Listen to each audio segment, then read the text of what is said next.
All right, good morning. Halfway through the course, we needed an update. Hope things are going well for you. You're learning things, you're having a good time. Remember, here in Los Angeles, which is the home of this operation, you get to see people kind of coming in and out, so you'll see some new faces today. So you don't get bored with us. First day, I talked about topical alkane in the eye, tetracane, for people with corneal abrasions. Now, this is as up-to-date as we can get.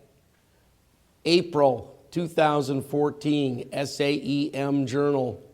This is a New Zealand paper, as a matter of fact, and it says topical tetracane used for 24 hours is safe and rated highly effective by patients. What they did in the study, which I think is the way to do it, is they gave them a little bottle to take home.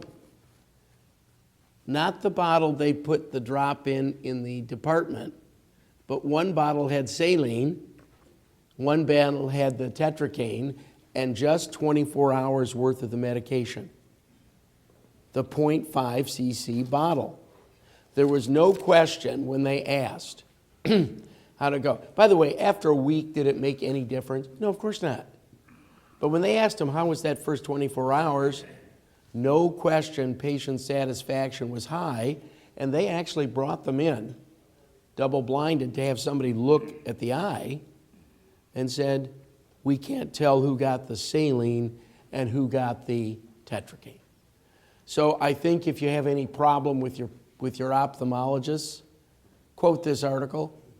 It's hot off the press, still hot, and very useful. Is it a big study? No.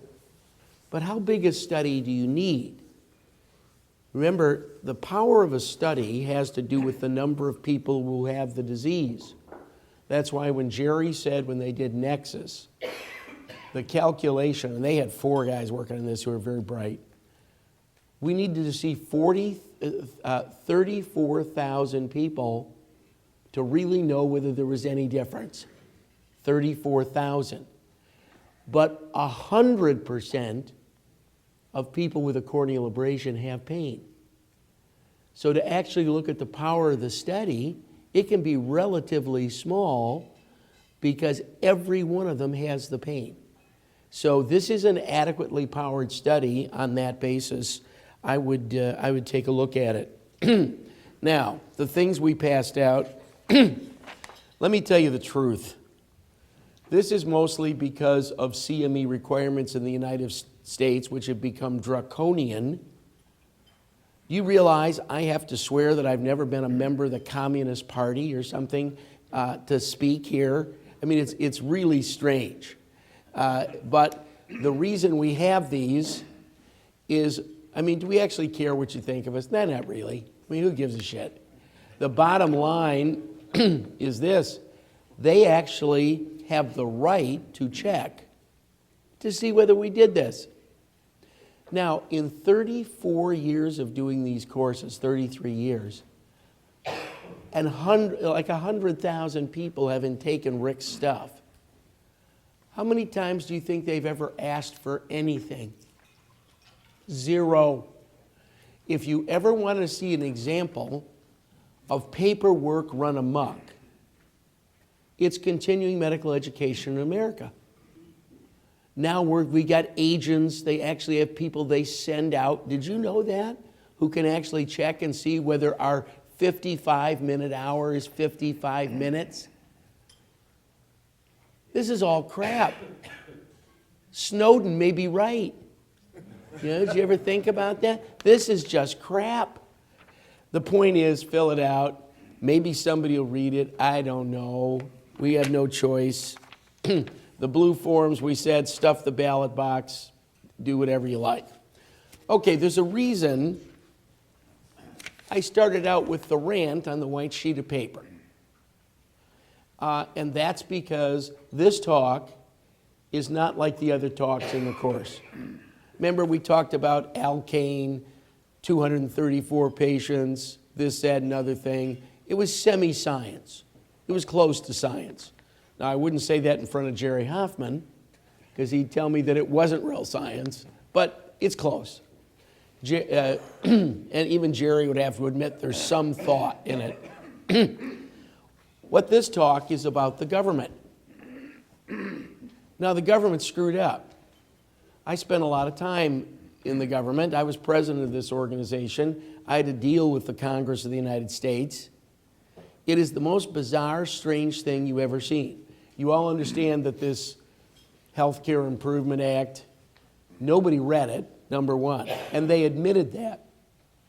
You realize nobody in the Congress actually read it. Now we're going to talk about stuff that's in the act, which is now coming to fruition, and we don't know what to do with it. We don't know what to do. So this talk is on performance indicators. I want to ask a question to start this out. Is McDonald's high quality or low quality? Well, wait a second. How do we define quality? It's adherence to a known set of standards. They'll be the largest supplier of fast food in China this year. They're already the largest supplier in Japan, next to Kentucky Fried Chicken. They go back and forth. But it's not bento boxes, okay? It's those guys. And one of the reasons is they adhere to a known quality standard perfectly. They're wonderful at it. They taught the world about this stuff.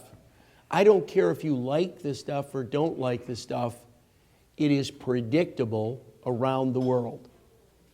Predictable. Remember what Rick talked about? We have no predictability. Well, the government said, damn it, if McDonald's can do it, we can do it. We're going to have predictability.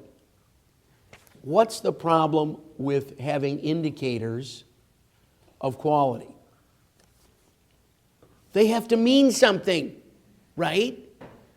You see, here's the biggest problem with the government. When you can't measure what is important, what you can measure becomes important, right? Do we have a full set of vital signs? That was one of the things. I'd like you to show me the paper. Whoop, I got to be right here. I'd like you to show me the paper where taking a temperature on a 19-year-old boy with a sprained ankle means anything.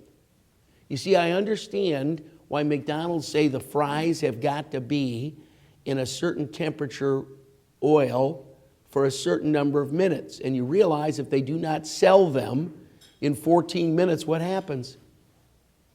They throw them all out because it's not worth it to turn out a mediocre product. Scoop them up, throw it out. I'd like to do that with some patients. Okay?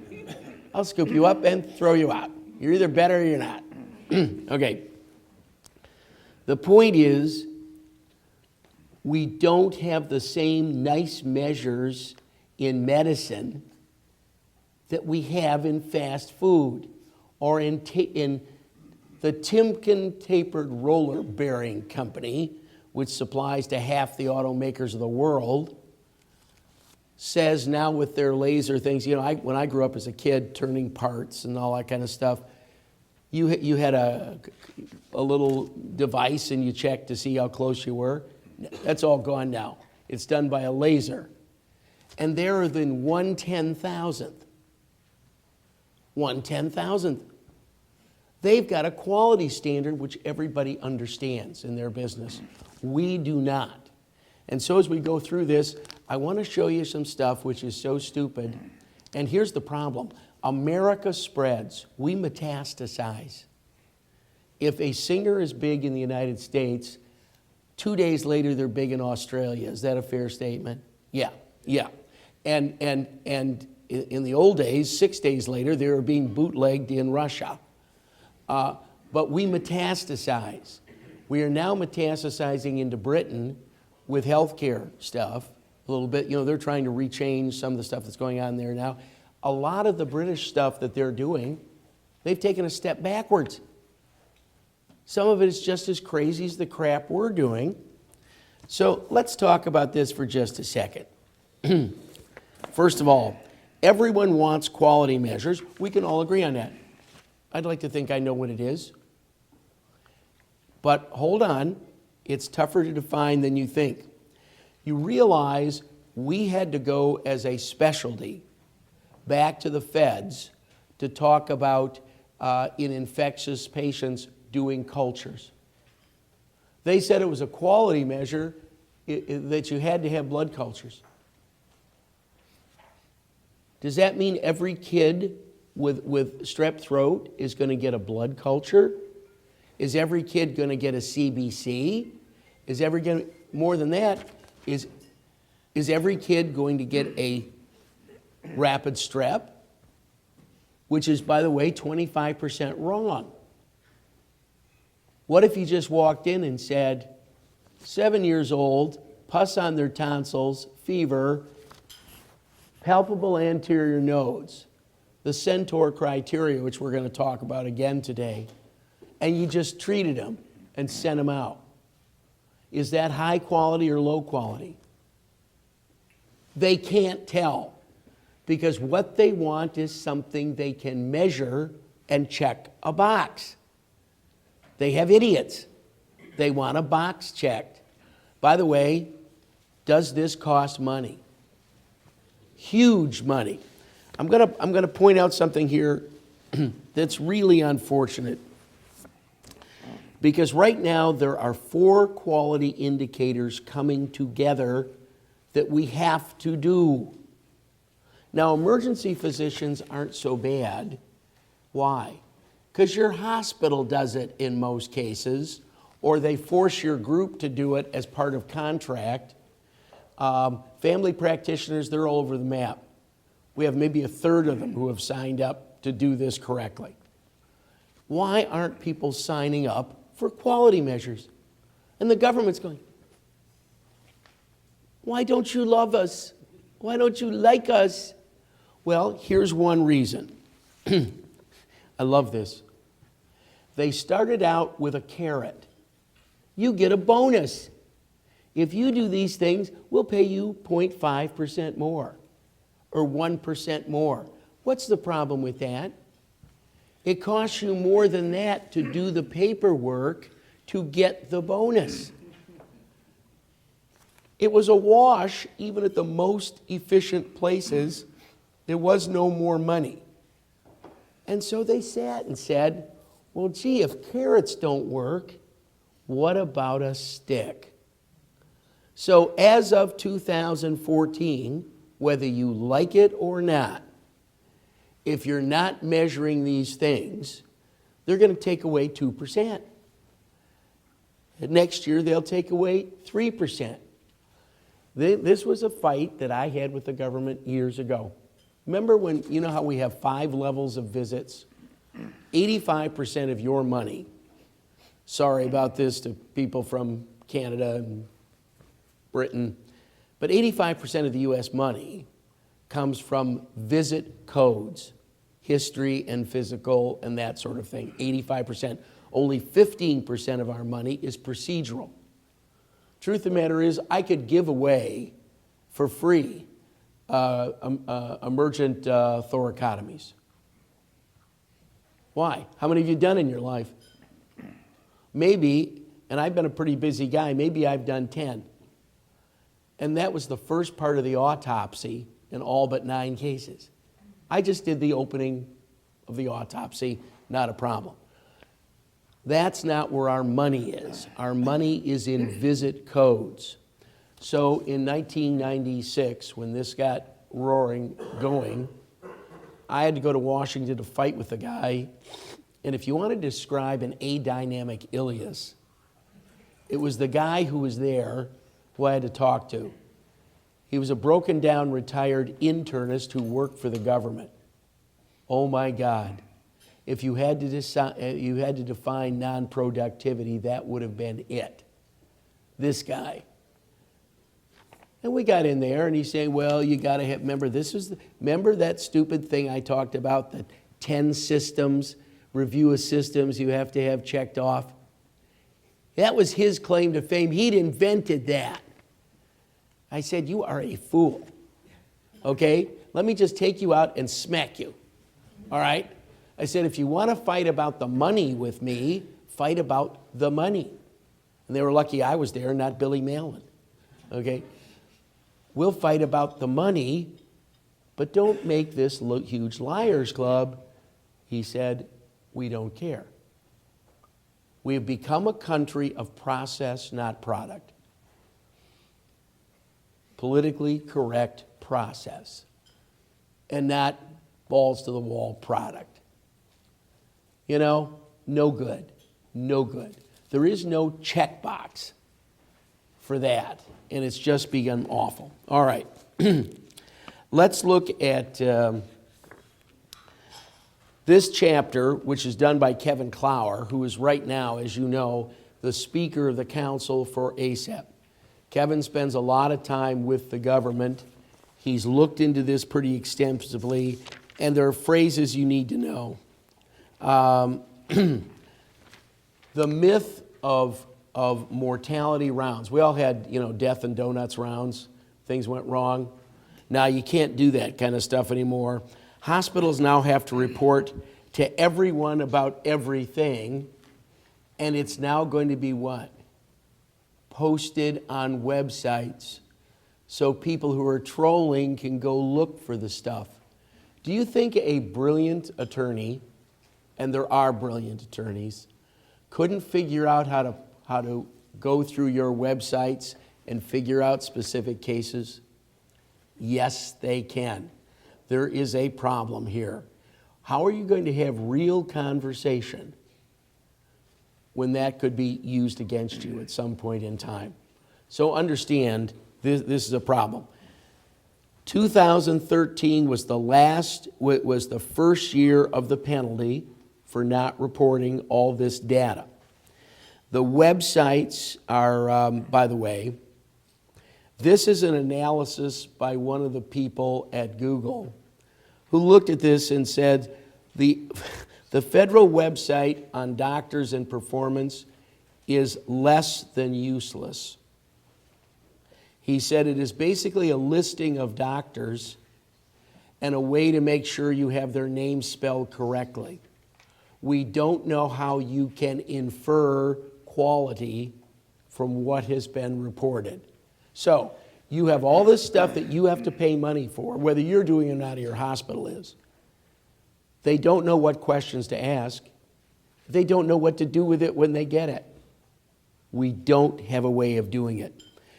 2015, the individual level data by 2015, less than a year away, must be performance measures, and now they've come up with 3 different sets of performance measures. There's going to be a physician performance, there's going to be something of the system performance, and CMS, whether you realize it or not, is both Medicare and Medicaid. Which, how big are they in the market? They are the market, okay? They are 50% of the money, 60% of the money. They're huge. They're going to make you have at least 3 different measures on at least 50% of the patients. That's to qualify.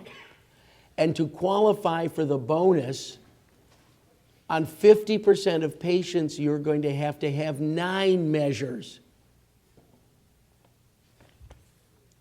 Who's going to extract that data off the charts? Who's going to pay for it? Let me tell you right now, American Billing and Coding occupies 10% in an emergency medicine practice, 10% billing and coding. Just checking those boxes. This is threatening to double the paperwork in what we do. And if you're into evidence-based medicine, show me the evidence that this produces a better product. It's frightening. It's absolutely frightening. Now, there have been projects going on, the national quality standards, that sort of thing, which have been reasonable. But now, I don't care what business you're in. There's always some sort of pinhead liberalism that crawls in here that says you now have to have domains. So as we divide up all these check boxes, you've got to have one that has to do with patient safety.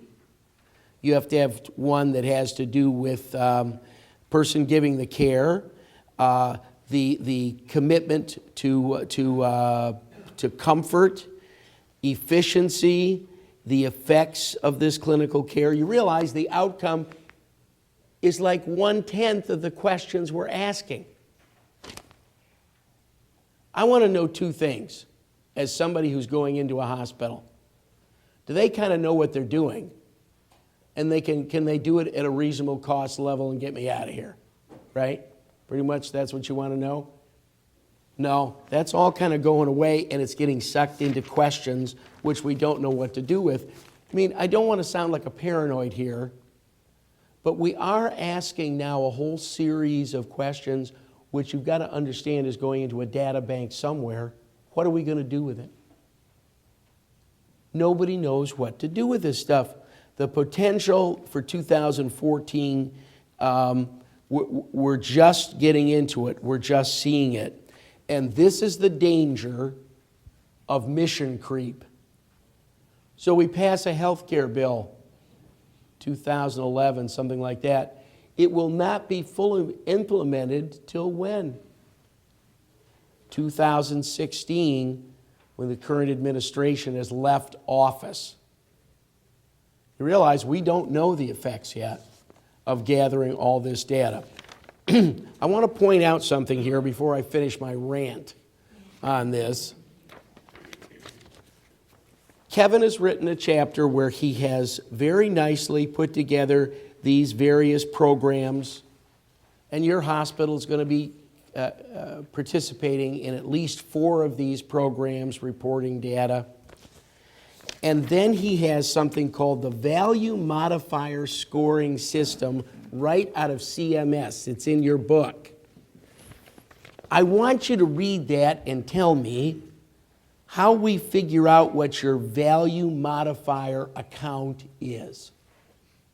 How much we're going to pay you based on taking all these various factors with a multiplier, with a this, with a that. You're going to have a degree in calculus to figure out what we're going to get back. Remember, it's never what you charge, it's what they pay you. I always love it when they announce charges. Charges are a myth to an economist, and I'm basically an economist. Charges are a myth. It's costs. What are the costs? I want you to look at on page 215, the value modifier scoring system, and you tell me what it means. Because I don't think anybody knows. The other thing is this. Already we're at a point, I said that the bonus you get for having done this costs you more to get the bonus than they pay you, which makes no bloody sense. It's getting worse. Now, the next piece of paper you need to contemplate, and don't do it here, take this home, talk about it in your group, is if you're looking at page 2016, they have measures, potentials that can be used for emergency medicine bonus payments. Well, how did they come up with this list? Somebody sat around a room and said, this sounds like a good idea. Where's the science to that? So let's just pick a couple of these. If you go down the page on 216, number 12, measure 187, stroke thrombolytic treatment. They want to know, and you will be bonused by percentage of eligible patients receiving TPA for ischemic stroke.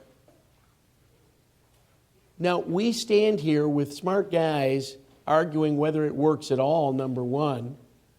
What does the 3 hours mean? That sort of thing. Is that from the onset of symptoms? Not defined. But they're moving in a direction here. If you don't do it, that's okay. You're not going to get what? The money. Most things in life are settled by, I'm a great believer that life is controlled by sex, money, and violence. You can't screw it, spend it, or afraid it's going to beat the crap out of you. You're not interested. And that's exactly what this is. They're controlling you with cash. Here's one. You think everybody who comes in, 13, with who has heart failure, you and I see chronic heart failure patients all the time. But you'll be dinged if you haven't done left ventricular function testing. Now, let's say they had it 3 weeks ago. And let's say you treat them, they get a little nitrate, a little Lasix, they're better, and you're going to send them home. Do they really need left ventricular function testing at that moment in time? No, but if you don't do it, you're dinged. This is a problem. I'm not going to go through every one. I'm not going to go through every one of these because some of them aren't so bad. You would expect that they'd be reasonable. You'd expect a young woman with lower abdominal pain would have a pregnancy test, right? And believe me, I delivered several immaculate conceptions in my career. So I don't want to know whether you're having sex. I only want to know if you're pregnant. That's the only question I want answered. So some of these aren't too crazy, and I think they're probably a good idea. But now you're going to have a scoring system where they look at each of your cases, or at least 50% of these cases are going to have to be scored against a known system. I want you to go home and figure out what the cost of that is and what we got for our money. Jerry said it best yesterday. There's nothing in medicine we probably can't make a little bit better for another $10 billion. Is it worth the $10 billion? These are crazy people. I'm sorry. If I'd known this when I went into medicine, I wouldn't have gone in. This is a paper chase, a paper game, which no one has scientific proof that it improves care, and you have just been chained to this ball. I mean, just go through them. It's ugly. Now, we're going to have a different set called inpatient measures and outpatient measures, but you get sucked into both. Because where do most inpatients come from today? The emergency department. Every single, at my place, 90% of people who are not elective surgery, 90% come from the emergency department. 90%. Why? Because no family doctor sends anybody from their office into the hospital anymore. They send them through us. So you get to be included in the inpatient measures right along with everybody else because you're part of the system. Now, there are things here which are not, we understand why they're doing it, and we're already doing it in our own group.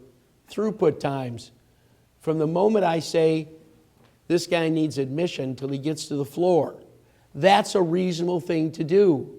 But if you honestly believe that having 380 measures that somebody has to go through and score is going to produce better health care in America, I think you're a buffoon. I just don't think that this is going in the right direction. This is one of the chapters where you have to actually kind of sit, read the 10 pages or whatever it is, get angry, write a letter, wonder why your congressman never read the bill and voted for this shit.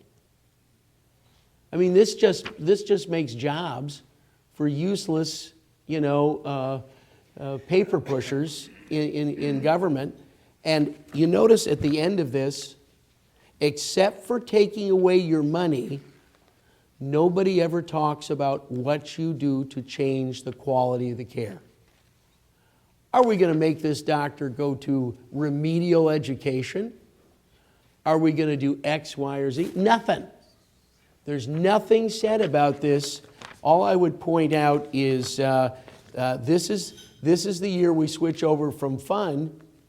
Here's a little bonus, even though you can't really get the bonus. to punishment.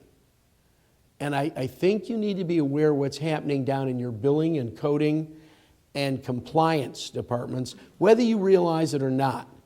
You have a compliance plan somewhere. Somebody's got it. How many people here have signed away their provider number? Well, you've turned it over to somebody else to bill for you. Everybody in this room. None of you do your own billing and send them out to patients. So understand, whoever you've turned this over to, they have an obligation to follow these criteria in trying to bill for you. All I can tell you is we've gotten estimates, my own group, slightly less than 1 million patients a year, that there will be a 12% increase in the cost of doing paper business. The last time I checked, that comes out of where? Out of my pocket. Exactly.